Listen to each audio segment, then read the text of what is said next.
Hi and welcome back to a new video. The RTX 5090 is finally here. I also have one in this box, which we'll take a closer look at today. Unfortunately, no own performance test numbers yet. We will still have to wait a couple of days for that. However, in the previous days, there have been leaks about the RTX 5090 and the performance, and people are already disappointed. Why that is the case, we will discuss today. This video is powered by Seasonic's PrimeTX 1600W Premium PSU. With a peak efficiency of 94% at 50% load, this PSU is 80 plus titanium and cybernetics titanium certified. I've been using Seasonic Prime PSUs myself for years in extreme overclocking scenarios, and I was never disappointed. All necessary safety features are in place, such as OPP, OVP, OCP and OTP, and will make sure that your system is running as stable and safe as possible. I also find it impressive that Seasonic is so convinced of their own quality that these PSUs come with a warranty of 12 years. That is just impressive. So make sure to check out Seasonic's PrimeTX 1600W PSU in the link below. Time to get the card out of the box. And to be fully honest, I'm not sure if this is the retail package. Is this going to be the retail package? Because if that's the case, yeah, I'm not sure. Yeah, it's just not as nice as the previous packaging. I might have a different opinion or view on this, but yeah. There's another small box underneath that contains quick start guide and the power adapter. You know, the design kind of reminds me of a huge dog chewing bone. Like, no disrespect, NVIDIA, you know, I don't even care about packaging, how it looks like. So yeah, don't interpret too much into what I'm saying. Just in the end, a huge amount of cardboard. At least it's easy to recycle. And there it is. I think at this point, most of the details about the card, about the cooler, how it's working, are clear and pretty much public. We have two big 150mm fans that are working with this direct blow-through design. So you can blow through the back, through those fins. What was sometimes a bit unclear on some of the videos is that it's not like on the entire surface or area of the fan. You might be able to see that here. There's like a small line. So essentially, if I cover this, the area right to my hand is where the fan can blow through directly, and a tiny area on the left here is covered. That is because the PCB, the main PCB in the center with the GPU, is sitting underneath here. It's the same thing on the left. You can see it a little bit if I rotate the fan. So like this, the area left from that, the fan can blow directly through. One detail I think I didn't see anywhere else yet is the PCB and the PCB material. So if you directly compare this RTX 5090 with the 4090, you might directly spot the difference. So this is the typical PCIe slot design. You have the black solder mask on here, then you can see some of the copper contact pins, and underneath the PCB material that looks a little bit yellowish. And if we go back to the 5090, this yellowish PCB material is no longer visible. Like, everything is black, even the PCB material itself. Might be even better to see like this, that no matter from which angle, you can see that the PCB material itself is black, unlike what you see on any other GPU or motherboard. I then quickly did some research and I found black core FR4 material. FR4 is the PCB classification, so fire resistant 4, and the PCB is made out of different layers made from glass fiber and epoxy, and this epoxy or resin is essentially the glue that keeps all those layers together. And it seems like in this black core FR4 that the resin is basically dyed black. And I tried to figure out if there's any technical benefit doing so, but it turns out that it's mostly a visual or a design thing. And from a technical perspective, there is not really a difference. I only found some use cases where this might be used in some optical environment for some sensors or whatever, that it's blocking light through the PCB so you can't look through it. That might be a use case, but that's definitely nothing that makes any kind of sense with a GPU. So I think in this case, it's just a pure design element to have the black core FR4, but at least I didn't see this anywhere else yet. And I think it's pretty cool that NVIDIA pays attention even to those tiny details.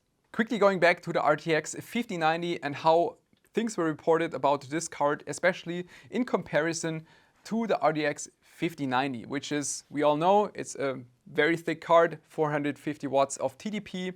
Then NVIDIA made things smaller and increased the power consumption, as you all know, to 575. And if you just look at those two cards, it seems like an impressive move. But what is kind of missing a little bit is looking at other cards. For example, the 3080 Ti, which is a lot smaller than the 5090, but it's also 350 watts of TDP. And if you ask me, this is much more of a small form factor card than this is.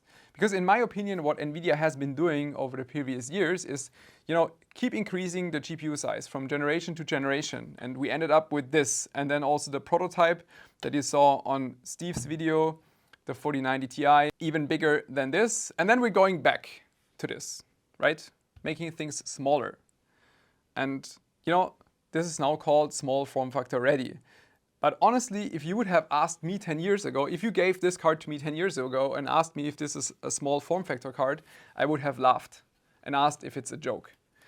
And I think even this one is much more of a small form factor card, even though it's maybe not really. And now I thought it's getting interesting if we're thinking about volume versus power consumption.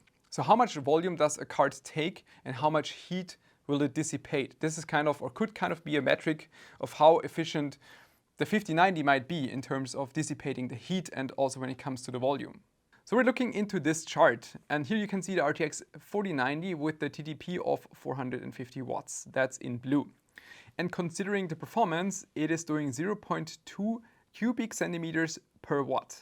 And now, of course, if we compare the 4090 and the 5090, there's a 90% difference from 4090 to 5090. But the RTX 3080 Ti, which is smaller and only needed 350 watts, is at 0.31 watts per cubic centimeters.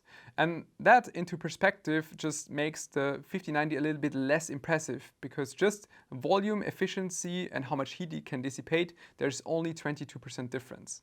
And don't get me wrong, I don't want to bash this design. I think it's definitely impressive, but it's just, if you put it in perspective to the 3080 Ti, it's just much less impressive versus the 4090. And there's one more detail we don't know yet, and that's the target operating temperature. Most of the 4090s are running pretty cool, even on air cooling. And the question will be, what is the target cooling or target temperature of the GPU of the 5090? Is it 60 degrees, 70 degrees, 80 degrees? That will definitely make a difference of what the cooler will be and how it handles the heat, how the fans are spinning. Back to the power adapter that we already saw in the unboxing part. And while this is kind of new, it is also kind of the same thing as in the previous generation. And as you all know, it is still using the 12-volt high power. And at this point, I don't even want to, say much about it, because we simply don't know yet how it will behave with the 5090 and if there will be issues or not. That's something time will tell. I think the main difference on this power adapter is the cabling and also how the cable is made. Especially if you compare it to the previous generation, you can see it was always sleeved and not as easy to bend on these. And you can see this is extremely flexible. And we have 4 times the 8-pin connectors. 3 of them have 2 rather thick wires. One will contain 12 volt, the other one will ground. And then the third one is basically if the connector is present or not. So we have that on 3 of the 8-pin connectors. And then the fourth one, or could also be the first one, depending on the perspective, again has 12 volt and ground for the thicker wires. And then another 5 wires, which are making the connection to these, to make sure that the adapter also knows, because there's an IC sitting inside here that can check if the cables are connected or not. And while we just can't know yet if this will be better than the previous connector, I think this could make a good cat toy with how flexible it is.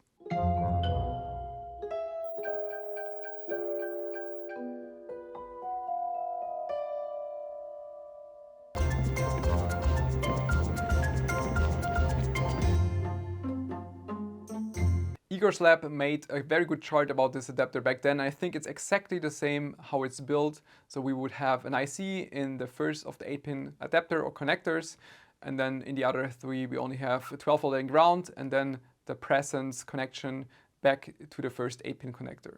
I think overall it is an improvement. It might help to mitigate the issues with the 12-volt high power adapters or connectors, that this is more flexible. It's maybe a little bit less stress on the connector itself. However, I wish they made this a little bit longer. This is 20 centimeters and I think 30 would have been much better, because if you want to route it anywhere, then this is not really enough to hide it nicely inside any case, unless it's in like this location and you can put it through downwards. Otherwise, you're always missing 10 centimeters for nice cable management. But I mean, if it's possible, avoid adapters anyway and go just with the native connection 12-volt high power between your PSU and the GPU. Going back to what I said in the beginning of the video, that in the previous 2 to 3 days there were some reports about leaked performance tests, and that the expected performance of the 5090 might be a little bit disappointing. And I saw different leaks. One was Geekbench Vulkan, there was also an OpenCL benchmark. These results were giving a plus over the 4090 of about 11 to 33%. And there was also a report on Tom's Hardware stating a plus of 27%, which I found interesting, especially considering that in the previous video we were analyzing a chart from NVIDIA directly and measuring by pixels, and there we also spotted a performance increase over the 4090 by 27%. I then decided to just make this theoretical graph, taking this additional 27% over the 4090 with my historical data of 3D times by Extreme GT1, because here I just have a lot of data from different generations. But I want to point out that this is extremely simplified, and also 3D typically leads to a bigger performance increase than what you might see in games, and it's also only just a single 4K DX12 test. If we're now investigating the performance increase per generation, I can kind of understand where disappointment might come from. For example, 1080 Ti to 2080 Ti, we had an increase of plus 47%. It was very similar from 2080 Ti to 3090, we had a plus of 46%. And then we had a huge increase to the 4090 with whopping 96%. And then, of course, if the plus 27% might be true with the 5090, yeah, that could be disappointing. This might get even worse if you also take the timeline into account. So the time in between the launches, because like the further you go back, the closer they were. For example, 1080 Ti to 2080 Ti was 1.5 years. Then it increased from the 20 to 30th gen to 40th gen by 24 months each. And now it's 27 months each. So it's indeed the case that you can get the impression that we waited exceptionally long for a rather small performance increase, talking about the 5090 over the 4090. However, this all neglects additional features that we didn't take a look at in this video, and also leaks typically don't take into account, such as DLSS 4. And I'm already hearing you calling, the fake frames and everything. And while you might be right, I think you also have to acknowledge that a lot of people are using it in the end, and it also should be part of a review. And I'm pretty sure that's what we were seeing, or what we will see in a couple of days. But in the end though, one thing that is leading to the small performance increase probably is also that the 5090 is still made in the same TSMC N4 or 4N as the RTX 4090. So we just can't expect the same from 3090 to 4090, where we went from Samsung 8nm to TSMC 4. It's the same manufacturing process, so we won't see a drastic, or we didn't see a drastic transistor count increase, just much bigger die, which kind of gives me the feeling of having a 4090 Ti instead of a 5090. But yeah, reviews will tell. I will now spend a couple of days and time reviewing and testing this card, and then we will find out. Thanks for tuning in. See you next time. Bye bye.